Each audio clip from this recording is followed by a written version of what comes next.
On va faire exactement la même chose de l'autre côté. On coupe tous les petits fils de couture qui dépassent. Et comme tout à l'heure avec le tissu extérieur, nous allons ouvrir les deux coutures au fer.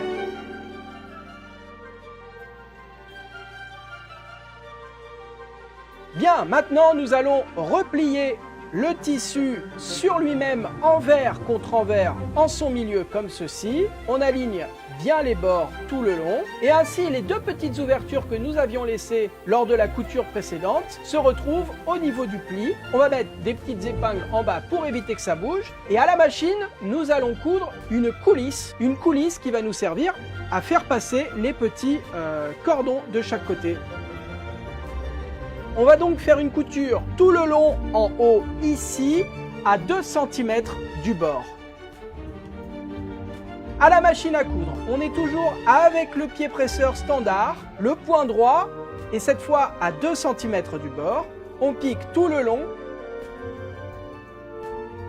Et lorsqu'on a complètement fait le tour, on revient sur ses pas et on termine en faisant un point d'arrêt. On coupe tous les petits fils de couture qui dépassent et on va maintenant enfiler cette partie sur l'extérieur du sac. Vous voyez que le pli et la couture que nous venons de faire se retrouvent en bas et c'est normal. On fait passer l'extérieur du sac à l'intérieur de la partie que nous venons de coudre. On va aligner les coutures de chaque côté de l'extérieur du sac avec les coutures de chaque côté de la fermeture. On met une petite épingle juste là pour maintenir. La même chose de l'autre côté. Et si vous avez besoin, vous pouvez évidemment en mettre quelques-unes en plus pour éviter que ça bouge lors de la couture. Et à la machine à coudre, cette fois nous allons piquer à 1 cm du bord tout le long. On est toujours avec le pied presseur standard à 1 cm du bord au point droit. On débute la couture en faisant un point d'arrêt. On pique tout le long. Et lorsqu'on a complètement fait le tour, on termine en faisant un point d'arrêt. On coupe tous les petits fils de couture qui dépassent. Et là, vous pouvez mettre cette partie de côté. On va s'attaquer à la doublure. La doublure se construit à peu près exactement de la même façon que la partie extérieure du cabas. À une différence près, nous allons laisser une petite ouverture sur le côté qui va servir à retourner le sac sur l'endroit à la fin. Donc on positionne l'un des rectangles endroit face à nous. Et par-dessus, endroit contre endroit, on va positionner le second rectangle. Et à la machine à coudre, nous allons piquer juste en bas ici. On débute la couture par un point d'arrêt, on pique tout le long et on termine notre couture par un point d'arrêt. On coupe les petits fils de couture qui dépassent. On va ouvrir cette couture au fer, c'est-à-dire venir écarter avec les doigts comme ceci et donner un coup de fer à repasser avec un peu de vapeur pour maintenir les marges de couture de chaque côté de la couture. On replie maintenant la doublure endroit contre endroit. On aligne bien les bords et à la machine à coudre, nous allons piquer l'un des côtés entièrement et le second côté, nous allons y laisser une ouverture de 5 ou 6 cm pour pouvoir retourner le cabas sur l'endroit plus tard. On est toujours au point droit avec le pied presseur standard à 1 cm du bord. On débute la couture par un point d'arrêt. Et moi je commence par ce côté pour ne pas oublier de laisser une ouverture. Donc au bout de quelques centimètres, je m'arrête, je fais un point d'arrêt, je coupe le fil et je laisse donc une ouverture de 6 cm environ. Et je reprends la couture en faisant un point d'arrêt. Et lorsque j'arrive en haut du sac, je termine en faisant un point d'arrêt. Je couds l'autre côté entièrement sans laisser d'ouverture.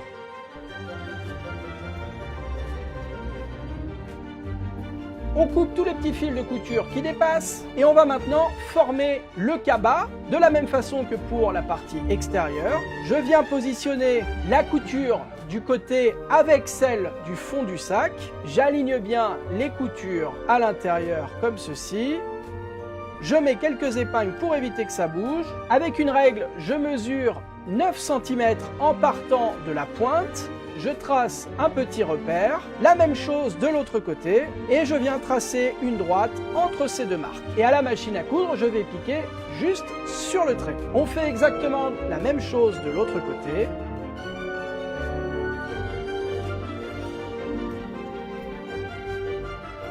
Et donc à la machine à coudre, on est avec le pied presseur standard sur le trait que nous venons de tracer au point droit. On débute la couture par un point d'arrêt.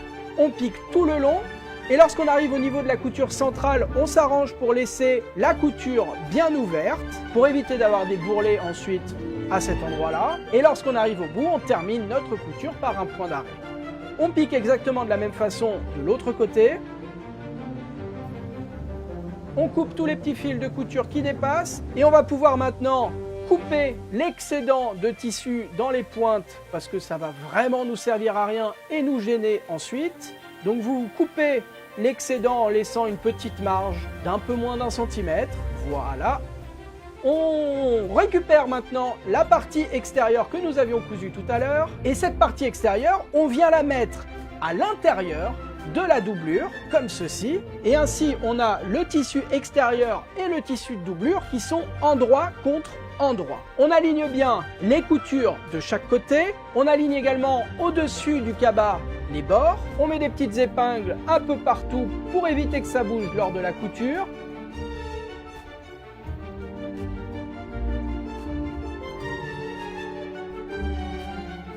Et à la machine à coudre, on va piquer tout le long à 1 cm du bord au point droit.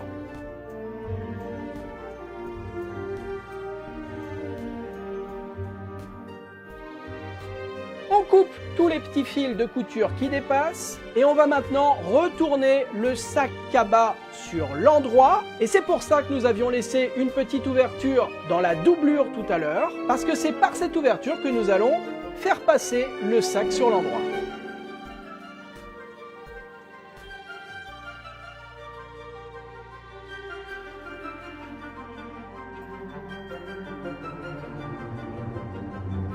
Et pour faire les choses proprement, nous allons maintenant refermer l'ouverture que nous avions laissée, on n'en a plus besoin. Pour cela, il y a deux solutions. La première, c'est de faire les choses proprement avec un point invisible à la main. Moi, la couture à la main, c'est pas spécialement mon truc, donc je vais plutôt faire une surpiqûre directement à l'intérieur du sac pour que ça ne se voit plus.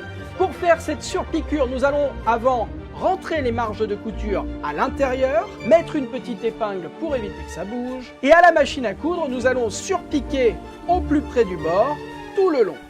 On est donc au point droit, au plus près du bord, avec le pied presseur standard.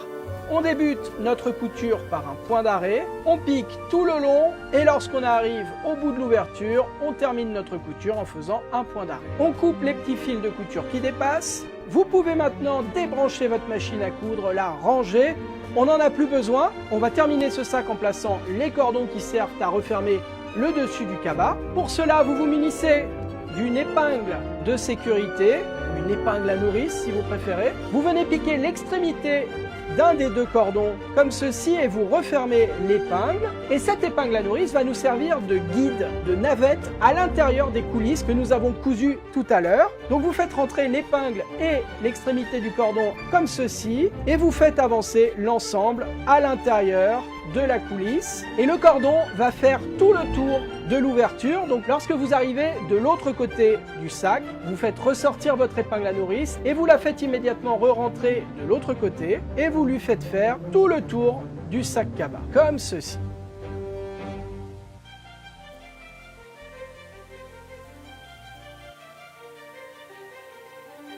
On va faire exactement la même chose avec le second cordon, mais en entrant par l'autre côté du sac cabas.